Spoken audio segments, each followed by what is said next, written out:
a popular resistance broadcast of hot news out of the region. In partnership with Black Alliance for Peace Haiti Americas team, Code Pink, Common Frontiers, Council on Hemispheric Affairs, Friends of Latin America, Interreligious Task Force on Central America, Massachusetts Peace Action, and Task Force on the Americas, we broadcast Thursdays at 4:30 p.m. Pacific, 7:30 p.m. Eastern, right here on YouTube Live, including channels for The Convo Couch, Popular Resistance, and Code Pink. Post-broadcast recordings can be found at Apple Podcasts, Spotify, Telegram, radindiemedia.com, and now under podcasts at popularresistance.org. Today's episode, CELAC 2023. Latin American integration includes the voices of the people. And I'm so excited for all of you to meet our guest and my good friend and human rights solidarity activist, Alejandro Rusconi.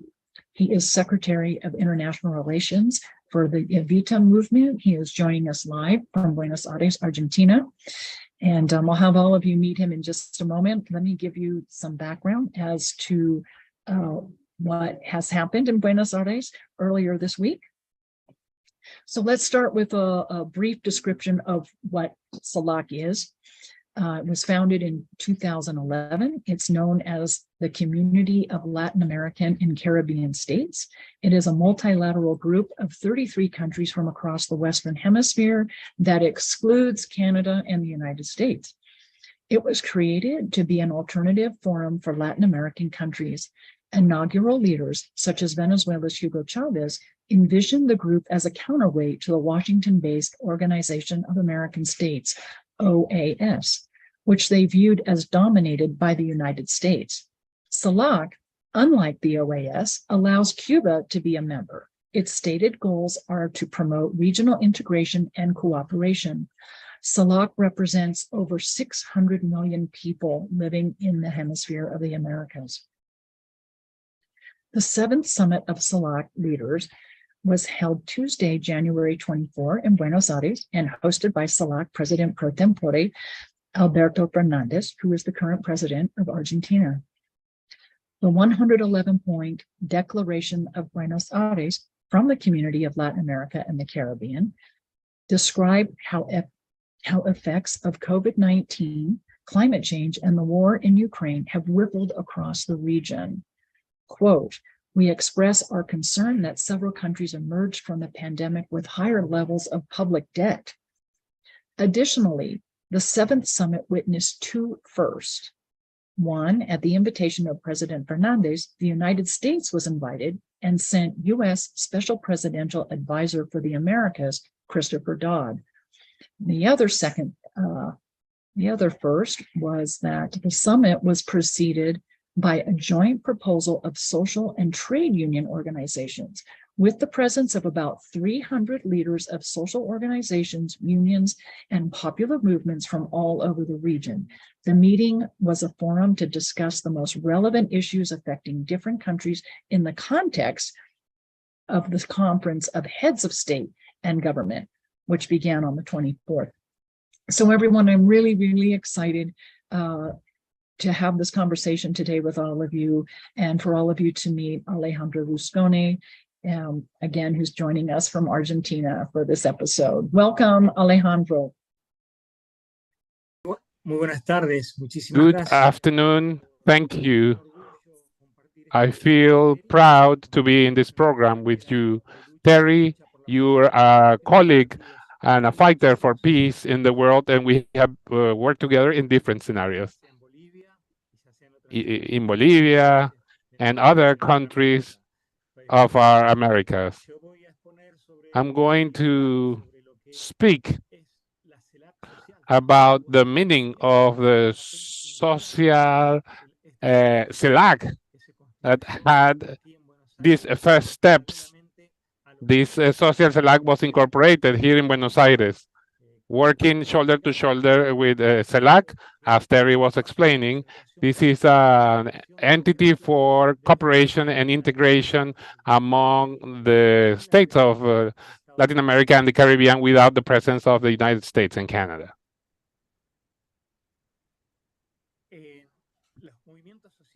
grassroots and social movements from Argentina, and we can highlight the role of the three unions, main unions of Argentina, the movements of the Afro descendants and diversities, the representatives of the collectives and the different minorities, the LGBT community, and also organisms that work for gender issues. We will have the capacity of gathering and debating. Time was insufficient. However, what we discussed precisely first have the possibility of creating this space of social CELAC with brothers and sisters who came from different countries, from Brazil, from Paraguay, from Panama, from Colombia, from Venezuela, from Chile. And we could discuss several issues and prepared a document. And we want to propose an agenda, the agenda of social movements. CELAC needs to be open and pay attention to what social movements say. We have a broad agenda. We defend democracy and defend peace as well. But we defend a participatory democracy for the movements. Democracy is not just going to the polls and vote. Democracy, instead, is present in the different realms of public life, in having the possibility of debating and discussing and debating programs. We have a broad agenda, but we also pay attention to the situation that our continent is facing, how it has become evident that the inequality is so big here in our hemisphere, and this became evident with the pandemic and the unequal distribution of vaccines. So it was important to make clear our positions about sovereignty, about the issue of Cuba, about self-determination of the peoples, about Nicaragua that has been systematically attacked, against the blockades. We express ourselves against the attacks targeting Venezuela, Nicaragua, and Cuba.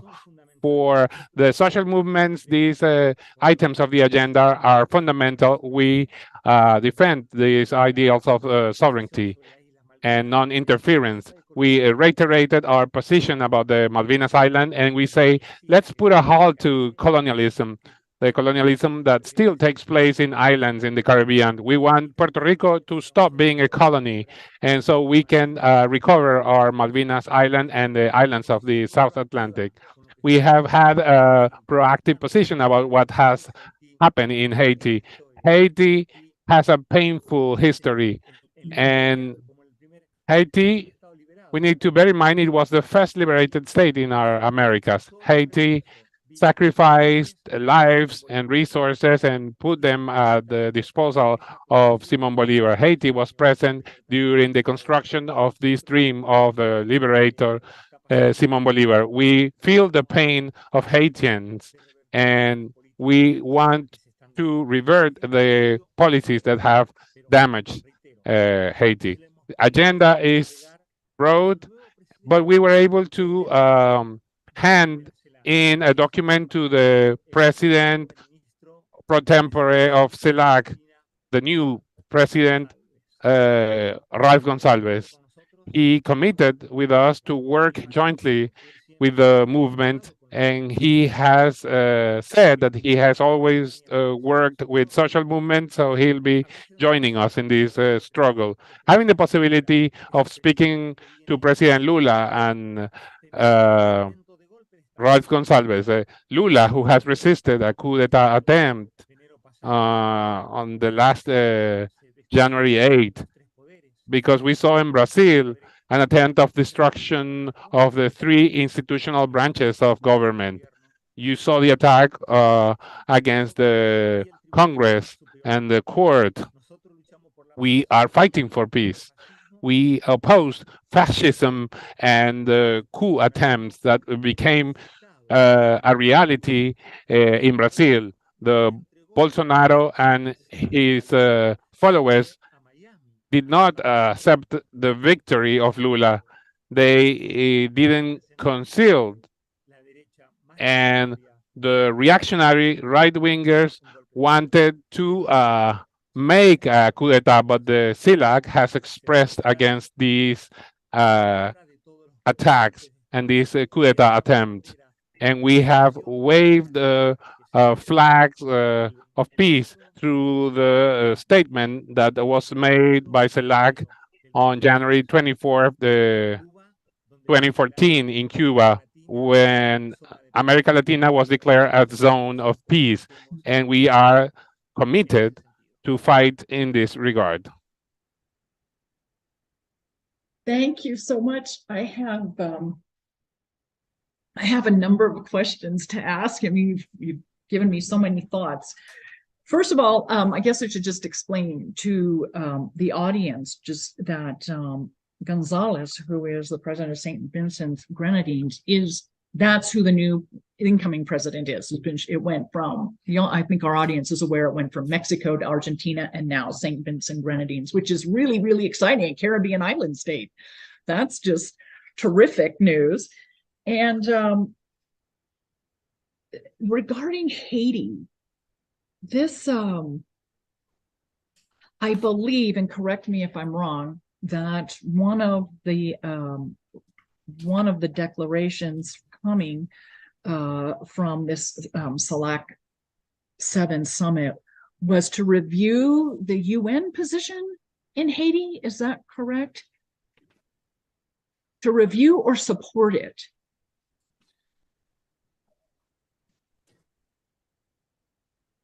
Sí, bueno, primero, yes. First of all, for us, it is, we feel proud of seeing Ralph Gonsalves in that role. Yeah. It always Latin America is mentioned and the Caribbean is not mentioned, as if they were separated items, and we commit this type of mistakes. Sometimes in the maps, we don't see the presence of the Malvinas Islands or the Caribbean islands. The Lesser Antilles are left outside as if they didn't exist.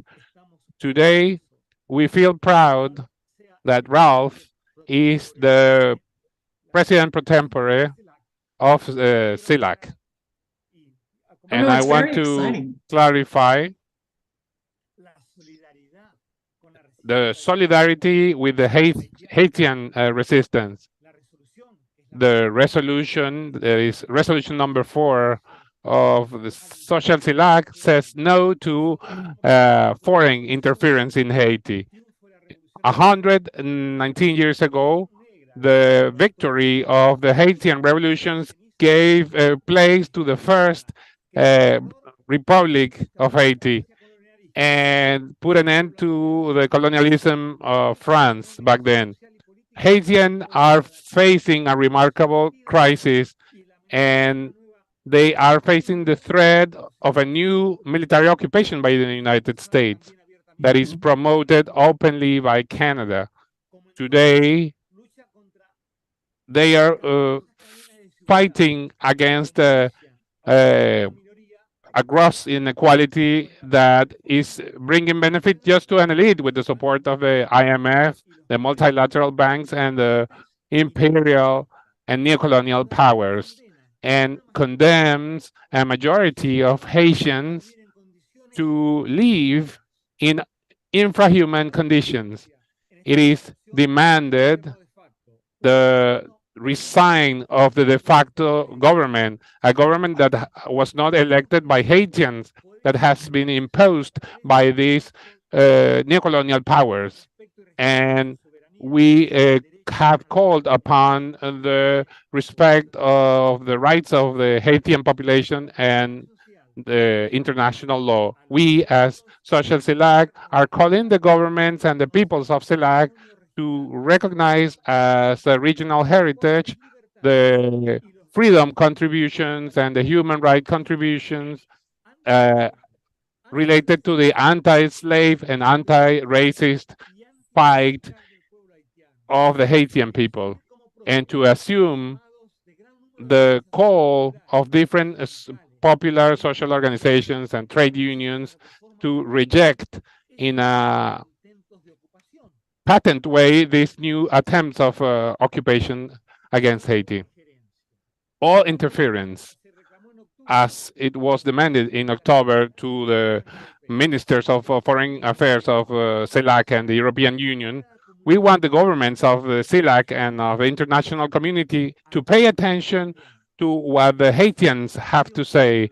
The solution to the problems, to the domestic problems of Haiti, is being promoted by the Haitians themselves and must be respected without any kind of interference or from foreign governments or powers. Haiti belongs to the Haitians, and they are the ones to solve their problems. It is important to pay attention that the de facto government of Haiti are trying to justify a new intervention with precisely the justification of the previous occupations in the island that had the purpose of weakening the Haitian institutions and permitted the outbreak of cholera and several cases of sexual violations and human rights were revealed. It is necessary to control the armed bands, that they are the ones that are promoting those gangs. So they give the weapons to these gangs, and then they say they're going to control them, this de facto government.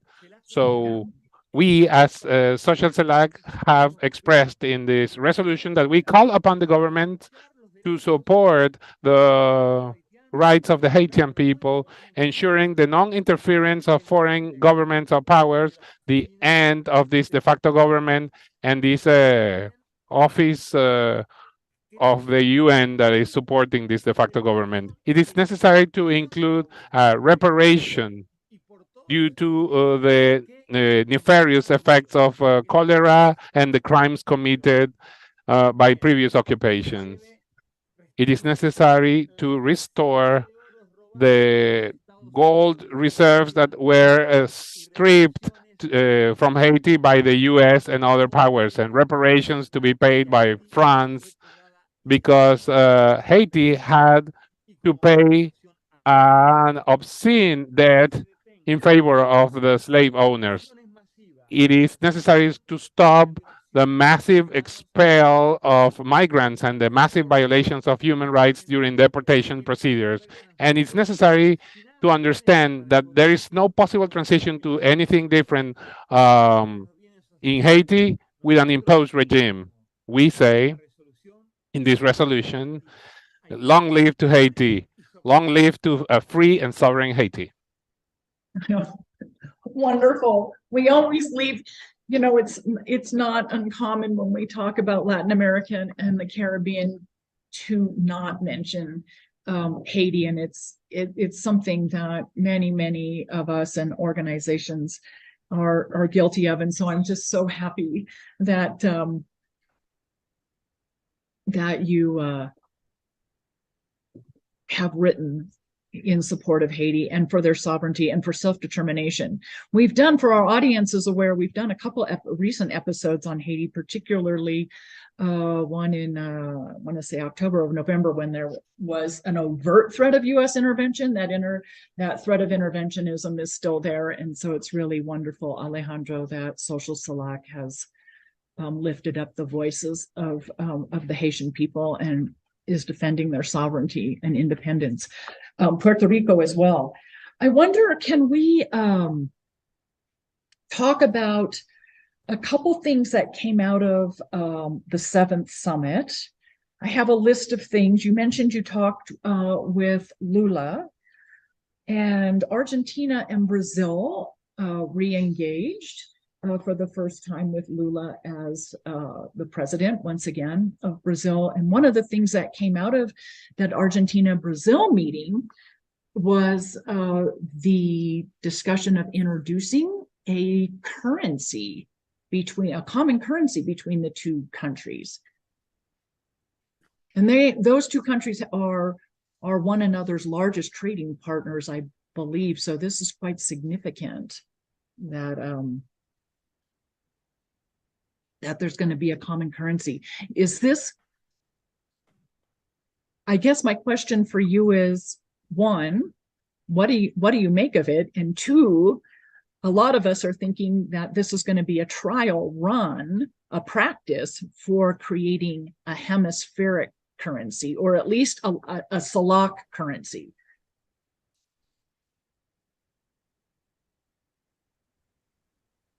Sí. Yes. Bueno, nosotros We, with Brazil, have a very important common border. We have a common history.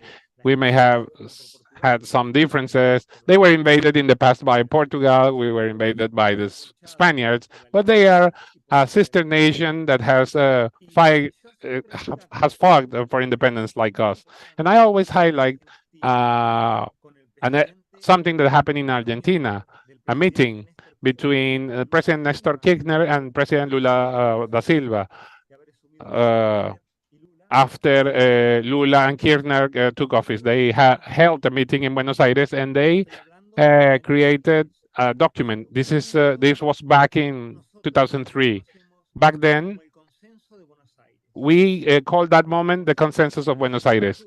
We had a Mercosur already running, but a Mercosur that was liberal, that was born imitating the free trade agreement of North America. These were the times of the Washington Consensus. Nestor Kirchner and Lula Silva, through this document that was called the Consensus of Buenos Aires, attempted to change the paradigm of relations and attempted to change Mercosur, because they understood that Mercosur needs to point at social Mercosur, not just at a commercial Mercosur that had been implemented from the north, trying to imitate this free trade agreement area of the U.S. But with Lula and Nestor Kirchner, we had the possibility afterwards of creating UNASUR and then the CELAC, respectively, tools for processes of integration. Having a common currency is very important for us. And it's very important that initially to do this with Brazil, but yes, it needs to be extended throughout the continent and work on the remarkable asymmetries that are present in the region. Because we have countries with different types of economies, but how can we take them into account for this? This is the kickoff of something excellent, of a great initiative towards a regional currency, so that we don't need to use the dollar as a currency to exchange goods and services with other states in the region. We need to have our own currency. We need to promote peace with social justice, with good living conditions, but we need to establish the reduction of poverty and of extreme poverty, strengthen food production, organic food, and this has to do with creating our own markets. Also, this is related to the currency, this value unit for exchange that needs to be created by our governments that represent the interest of our peoples. This is so important, and it was highlighted in the final draft of the document of the social CELAC, because this has been a step forward. And we are speaking about this 25 days after Lula has taken office, after an attempt coup. This is going to strengthen the region. This is going to strengthen our countries and the living conditions of our peoples. So there's a potential de-dollarization of Latin America and the Caribbean coming, which we're seeing potentially across the globe, and it's a reinforcement of sovereignty again, and that's like the key word throughout the Americas, especially since all of these legislative and presidential elections that occurred since October of 2020. Sovereignty, national sovereignty, natural resource sovereignty, currency sovereignty, that's like the theme. And this really seems to me what CELAC is focused on creating. And again, I just want to say how exciting it was this week to see a social CELAC, and that an organized social movement, labor movement body was created and integrated with the governmental heads of state summit. That is just huge, to have the people's voices represented, formally represented and heard. And that's just such an important integration, along with economic regional integration. One of the things that you mentioned was a Latin America zone, a peace zone, a nuclear-free zone. It was really pretty exciting to see in that regard. Gustavo Petro, the president of Colombia, mentioned that Colombia would not be sending military aid to Ukraine. That would, I mean, and for the audience, Colombia is a NATO global partner, and very, in that manner, very closely aligned with the United States. So this was a really strong and important statement, and it was done in the presence of the United States at the CELAC summit. So to me, there's a really clear vision in place that is being shared with the United States, so that nothing is going to happen behind the US's back. But that was bold. Bold and pretty exciting for him to say. So maybe we should talk about him saying Colombia would not be sending military aid to Ukraine, and then how that reflects on CELAC's vision of creating a peace zone. Sí. Bueno, nosotros en la we in social CELAC, we also waved that flag, and what we have also said is to dismantle the military bases located in our continent. Colombia has a lot of them, strategically pointing to the border with Brazil and Venezuela, as if they were enemies, and they are brothers and sisters. It was a policy promoted by the Colombian previous government. It is important not to send weapons to any country. We need to send doctors, as Cuba does, and as Fidel said, in the year when Nestor Kirchner took office, there was a ceremony here in the Faculty of Law of the University of Buenos Aires. While others send weapons, we send humanitarian missions and doctors. We need to change that paradigm. And this year, 200 years anniversary of the Monroe Doctrine is taking place. From the social CELAC, we have drafted a document. We're going to work on an international campaign against the Monroe Doctrine that continues to be present in the hegemonic thinking of the superpowers. And we say no against this shipment of weapons. We need to put a halt to the arms development industry in the world promoted by the United States. And that is why we need to work and continue working, promoting proactive policies, peace campaigns throughout the world. As you were saying, Terry, about Gustavo Petro that represents the true interest of the Colombian people, of this multicultural and multicolor people of Colombia.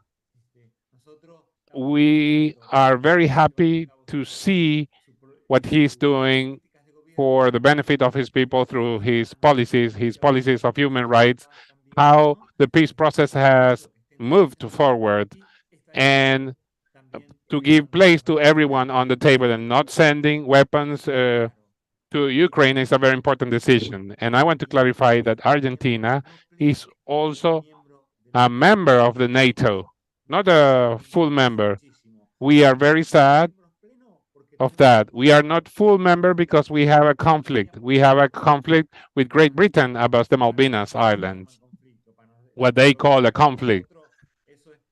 For us, it is a security policy, because in the times of the neoliberal government of Menem, work was made to become a full member of the NATO, and there was an opposition of Great Britain due to the conflict about the Malvinas Island. And that is why to be a member of the NATO is terrible because of the policies they promote. Well, it's a tool for, to be perfectly blunt, taking over the planet. I have to say, I forgot about this situation with Argentina and NATO, and I guess in a backhanded way, thank goodness there is that controversy over the Malvinas, because Argentina is not a full NATO member, and so I guess a backhanded blessing in disguise over that conflict. Let's talk a little bit about gosh, let me pick something here. I've got tons of notes. I guess I would say, ask for your opinion on this. To me, reading the document that came out of the seventh summit, or the formal CELAC summit, it read not dissimilar to the document produced in Mexico City, September of 2021, which was a pretty exciting summit because it was the reconvening of CELAC by the president of Mexico after a 4-year pause. So it seems like this seventh summit is basically reinforcing what came out of the 2021 summit and moving forward. One of the things that seemed to me in 2021, and again has come through in several ways with this most recent summit, is how the global North's neglect of the global South, and in our conversation, Latin America and the Caribbean, the neglect of the global North of Latin America and the Caribbean during the pandemic, the lack of resources that were given by the United States to its own neighbors. There seems to me to be now a humanitarian unity within Latin America and the Caribbean, unlike what has existed in the past. In the past, there's been political, economic, social unification, but this seems to be a really deep humanitarian link among nations right now that has pushed a lot of other differences aside.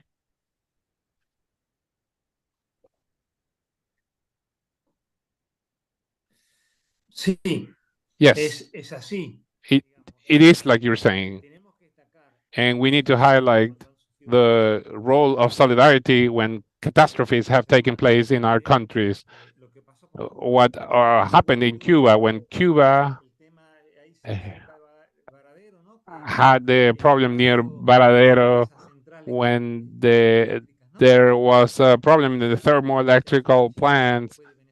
But the first help that arrived was from Mexico and Venezuela. And there has always been solidarity among these countries. So CELAC is a mean for cooperation, and we need to strengthen it.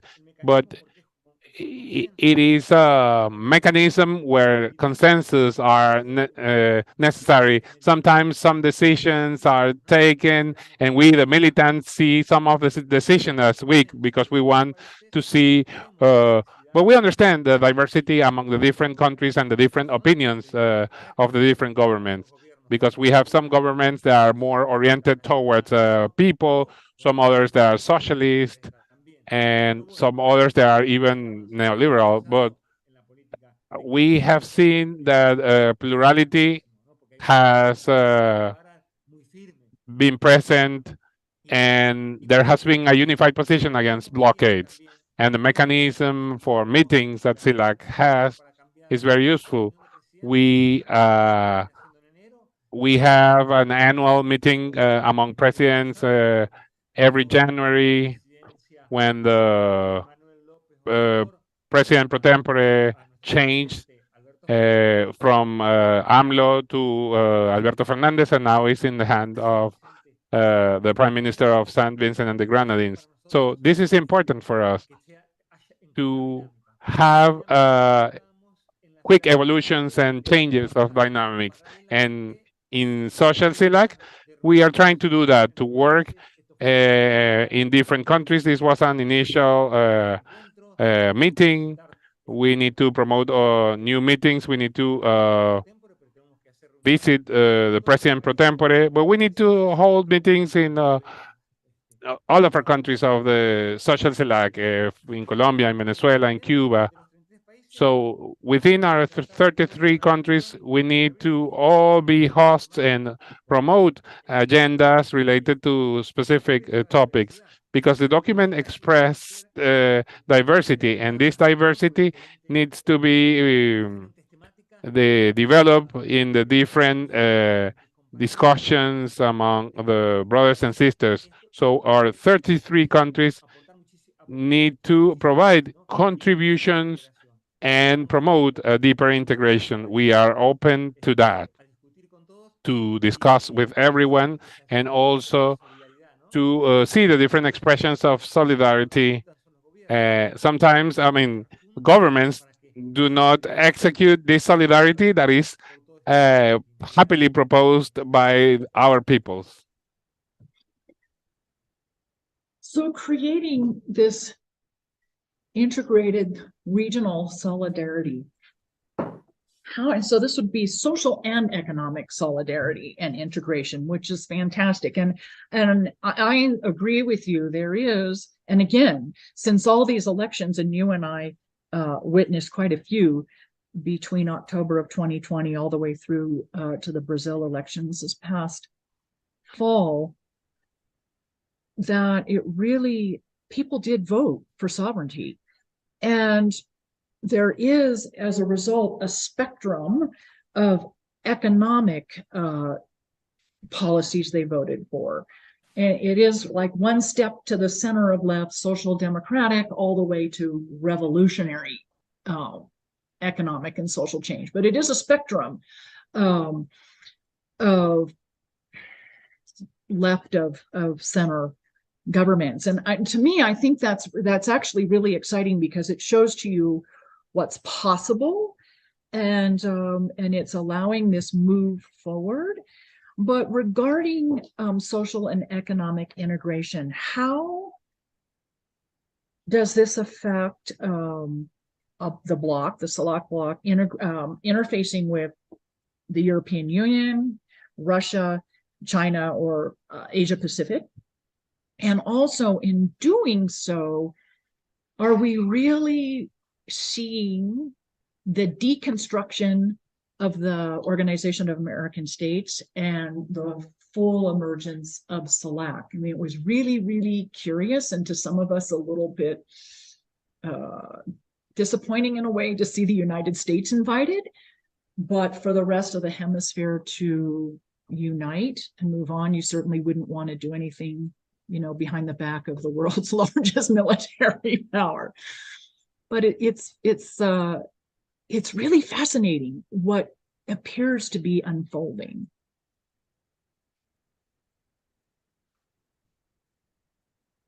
So can we comment on how this social and economic integration may present itself in relationship with the EU, Russia, and China? And then let's talk about the OAS a bit.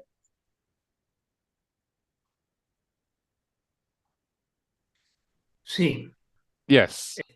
Pero quiero primero Yes, first, in the analysis that you carry out and the excitement on the changes in the governments in the region, first, we had a process, we call it the decade that was won when we had popular governments throughout the region. The Chávez government that took place, then Lula, Kirchner, and Correa, and Celaya, Lugo, Cuba, that was the beacon enlightening us. In 2006, the victory of Daniel Ortega in Nicaragua, all these governments that were the ones that promoted the creation of CELAC in 2011. And what happened afterwards? Because we cannot forget how these governments disappeared. We saw the coup that took place in Honduras and the institutional coup in Paraguay, Dilma in Brazil, also targeted with a coup.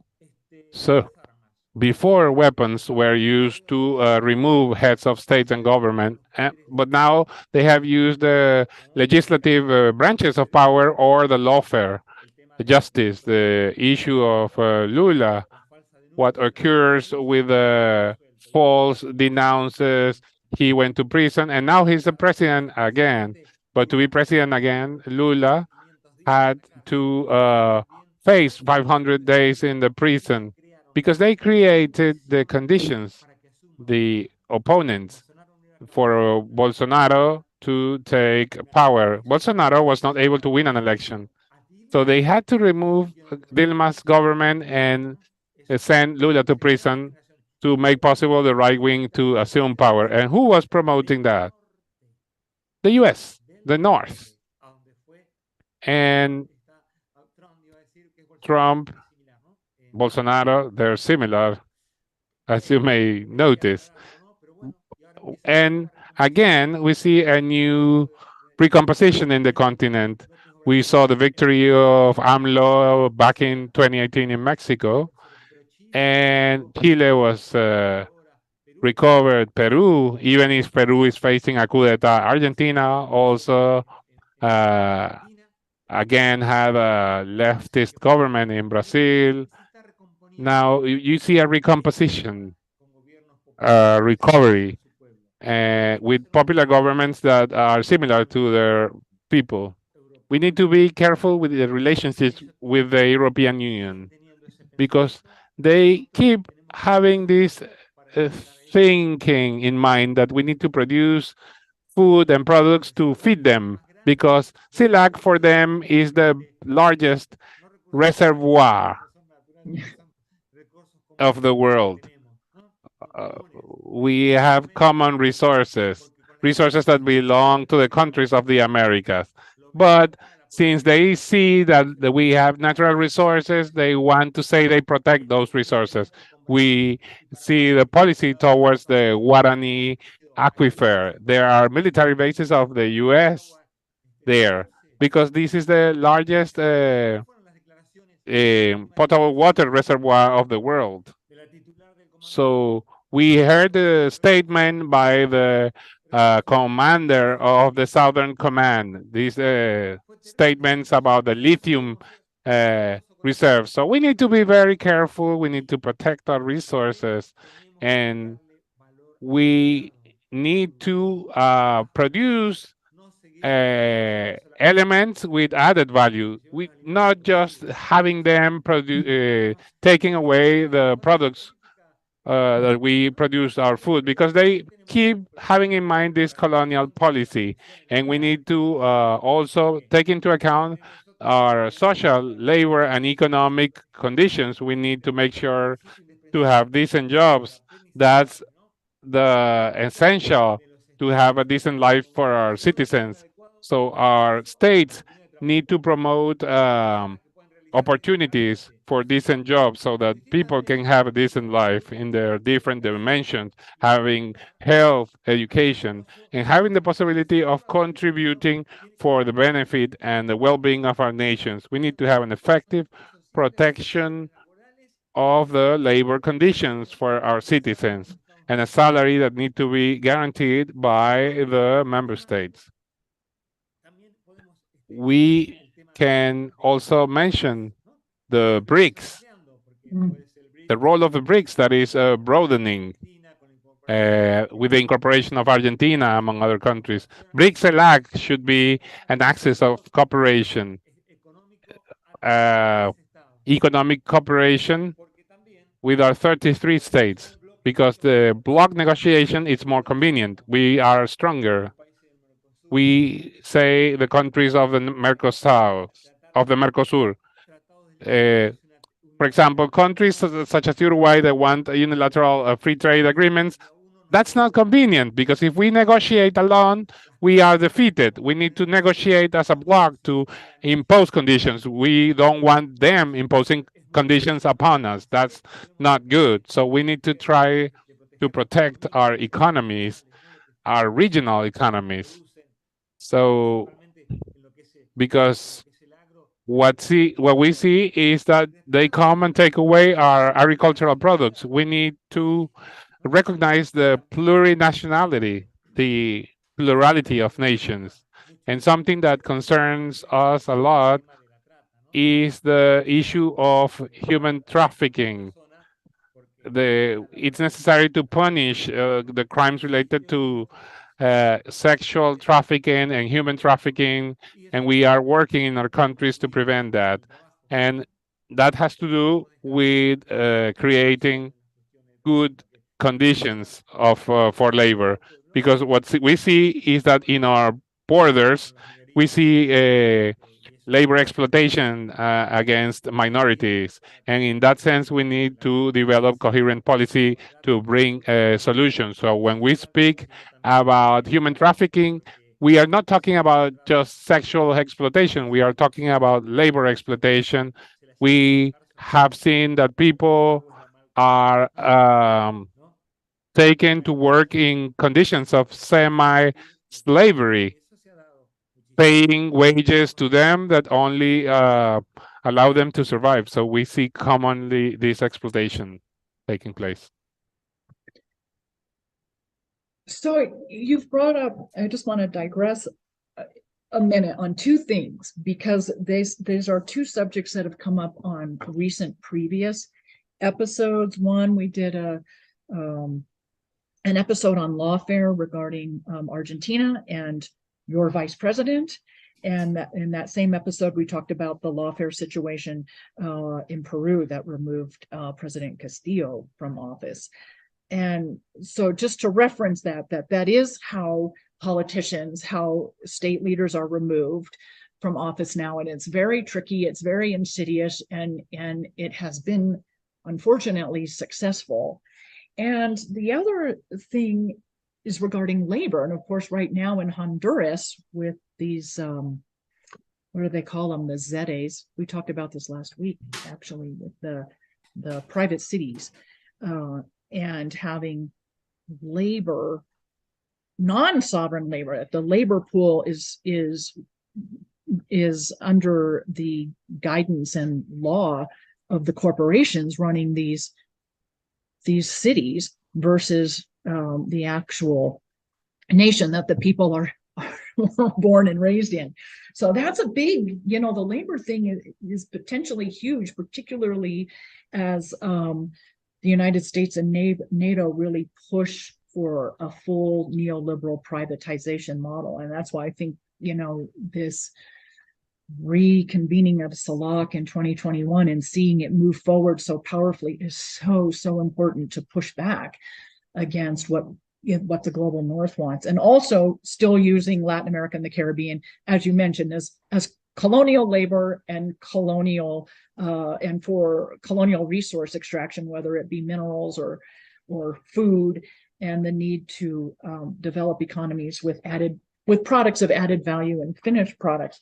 In that regard, let's talk a little bit about China, because China, the president of Mexico has said, and he made reference to this in the prior CELAC summit, and he said it again, although he sent his foreign minister to Buenos Aires this year. He did not go.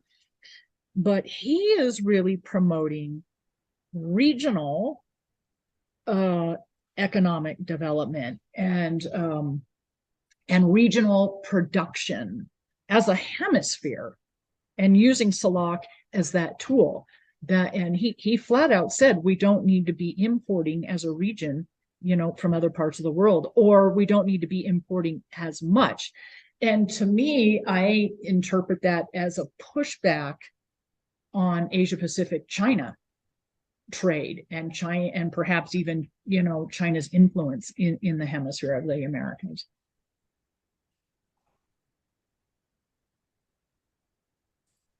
Sí, yo considero I think that what is imported from China, many things are imported that we can produce.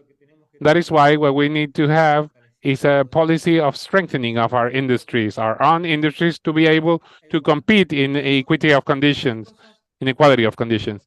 Because we have seen examples of this in Argentina with the fabric, with the textile industry. We have developed the handcraft textile industry and the industrial. And when we see the different conditions of labor in China and in Argentina, when we see so many garments imported, we ended up having our workshops destroyed. The imported products ended up destroying national production. That is why we need to have barriers to protect our production. So if we can manufacture these and sometimes you have things that are elaborated with our raw materials. But what you see is that there is a lower cost in terms of labor in other countries. And that ends up destroying our markets. And what we need to have is to have strengthening of our own productions. We need to replace all these imported products with a national production as it is taking place. And let me give you an example. The example of Venezuela, for example, they are trying to promote the domestic production of food. That's fantastic. The family gardens, that's a need to be met. We need to be able to grow our own food, not just to import everything and that sometimes come from a different continent. So things that can be easily manufactured or produced nationally. We need to bear this in mind, and we need to strengthen our industries throughout the region. Because if we can have a common currency, we are able also to have common production. We need to have common production among member states of CELAC.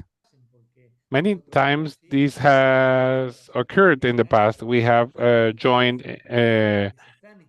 companies between Argentina and Brazil. We need to try to enlarge this range of our production, not to rely on other countries that are outside the region, outside of CELAC. Here, we need to understand that it's necessary to have the good conditions to compete. Where you see China present, the US is also paying attention. We need to invest in technology, and we have received delegations from the US saying that this technology, for example, that we acquired from China is not good, because what they're trying to do is to sell their own products. They don't want the Chinese to be here in this region. So it's very complex, the way you handle the relationships. The reality in each country is different. There are some countries that have relationships with Taiwan, which is, and we need to understand the meaning of the cooperation with Taiwan, and some others have relations with China. So, for example, Nicaragua has interrupted relationships with Taiwan and has instead signed cooperation agreements with China. So it's very complex what we see throughout the continent, and it's difficult at times. But we are open to discuss these issues because these are items that need to be discussed in this global agenda. You mentioned Chinese products, and the US basically trying to devalue the Chinese products to create markets for US products. I would argue that this is the same thing. There was a statement the other day by the commander of the Southern Command proposing that Latin American and Caribbean nations that currently have Russian military equipment donate that equipment to Ukraine so that it can be that Russian equipment can be replaced with US equipment. I mean, that's that says a whole lot. I mean, I don't even know what to make of that. I mean, I guess on a certain level, it's a brilliant capitalist business idea to push your product. Donate your Russian equipment to Ukraine, and then you can replace it with the US equipment. It's just pretty crazy.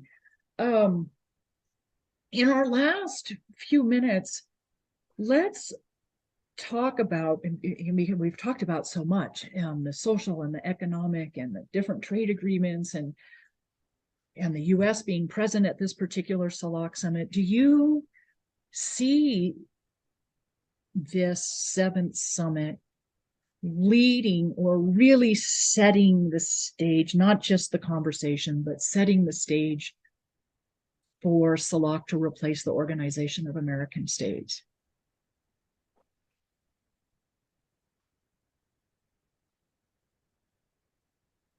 Yo creo que I think first the ground was leveled. Governments changed. Now we have governments that agree on policy, and we are moving towards that goal. And what we need to say and to highlight, and we are happy that the Secretary General of the OAS was not invited. He was not invited to this CELAC summit. We saw that the US was invited. We didn't like that idea because if we are an organism without the presence of the US, why are we inviting them? But we were explained and we understood that in the matters of diplomacy, sending a note is a formality. The thing is that the role that they can play in our organism. So we understand diplomacy. China was also invited. So it was a formality, let's say. The important thing is that our countries have the opportunity to discuss, and the OAS, regarding the OAS, we are at the stage in which we are going to the funeral of the OAS. They are already there. We need to keep an eye open because we have to be careful that we need to pay attention, because I think Almagro is probably going to be removed from his position because there is a possible criminal process against that person, because the OAS represents interest. Almagro is the employee of the month for the OAS. But if it's not Almagro, they can appoint someone else. However, that is why we are focusing on strengthening organisms such as CELAC, that ends up becoming a true mechanism to defend the interests of our country, not just to limit CELAC to a space for consensus or to produce statement, but to produce proactive policies, to have a CELAC court, to have an organism of human rights. That should be the goal. Institutional architecture, step by step, unity within diversity, because we want all of the states to be there. And sometimes it's difficult for the presidents or heads of state and government to reach a consensus or an agreement. It's not always easy. We have some members that speak about dictatorship. However, if one of the members expressed an opinion, it's not necessarily the opinion of the CELAC, but we have to hear to what all the presidents have to say. So we feel very proud to see that the CELAC is reinforced and that the Caribbean states are now holding the presidency pro tempore. And it was nice to see that the president pro tempore here was able to discuss with the social movements and what we are mentioning. And we are so happy to see Ralph Gonsalves holding the presidency. And we are happy to see that he has the agenda for social movement in his hands. And I'm so happy to see this birth of the social CELAC. The voice of those who were never heard is now being heard. And we want to incorporate more voices. Some people were not able to make it. We unfortunately did not receive the support of the Argentinian government for the incorporation of the social CELAC. However, we were happy to see that they opened the gate for us to meet the President Lula and the new or the incoming President pro tempore. And we thank the government for giving us the possibility.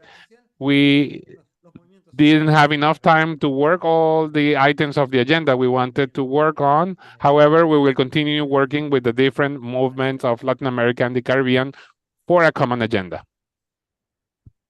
So, wow, Alejandro, what what wonderful work you're doing, and so exciting to see the people's voices organized ahead of the state CELAC summit, and that you've been able to get your resolutions in front of the new CELAC president. This is just huge, and it will be so important to see this full integration of Latin America and the Caribbean, which does include and needs to include the voices of the people. And you're so key to making that happen. It was just such an honor to have this conversation with you and to know you and work with you in other human rights related arenas as well. I'm so thankful you had time to join us today.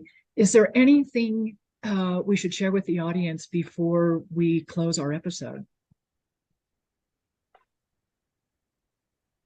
Sí, que Yes, something that we didn't address, the topic of Peru.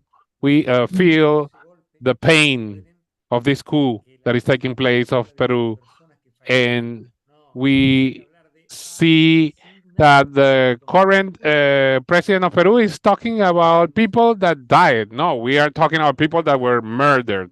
We are working with missions of human rights. We are working with political parties to be able to go to Peru and to hear the voices that are not being heard by the Peruvian government. We need to file complaints in the human rights organisms of what's happening in Peru. We need to pay attention to what's going on in Peru, analyzing what is happening, the role of social movements and the population, how are they protesting. There is a media blackout. Several roads have been blocked and no one knows because this is not being shown. Everybody wants to go to Lima because the center of power is there, because the people have been betrayed by the establishment. The vice president is not doing what the people want.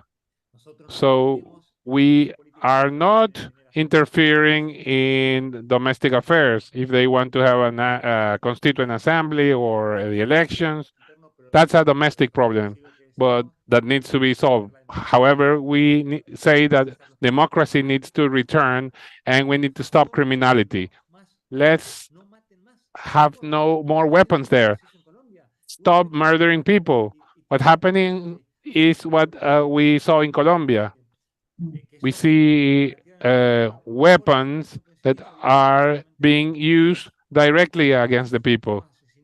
And we have seen a lot of murder people there in Peru. That's what we are asking for. This was what I didn't mention during the conversation. We have a commitment with Peru, a sister nation. I thank you. I thank you, Terry.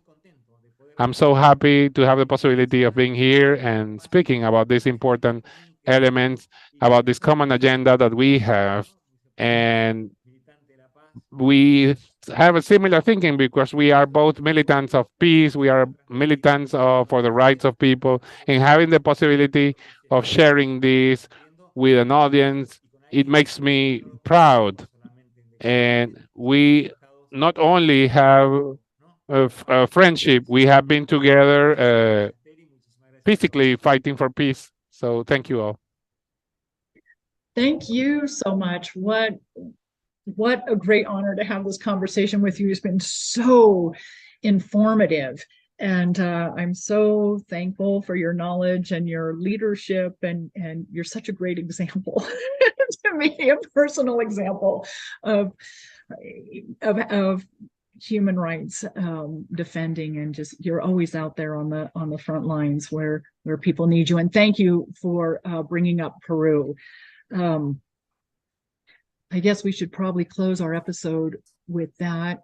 And I just want to remind the audience that we've been speaking with Alejandro Rusconi. He's the International Relations Secretary for Evita movement in Argentina. And so we're so thankful he could join us from Argentina today. And the program's been What the F is Going On in Latin America and the Caribbean, Popular Resistance broadcast. You can catch us on YouTube Live Thursdays at 4:30 p.m. Pacific, 7:30 p.m. Eastern on 3 YouTube channels simulcasting Code Pink, Popular Resistance, and the Convo Couch. And post-broadcast recordings can be found at Apple Podcasts, Spotify, or wherever you find your podcasts. So thank you, everyone, for joining us. Thank you again, Alejandro, and we'll see all of you next week.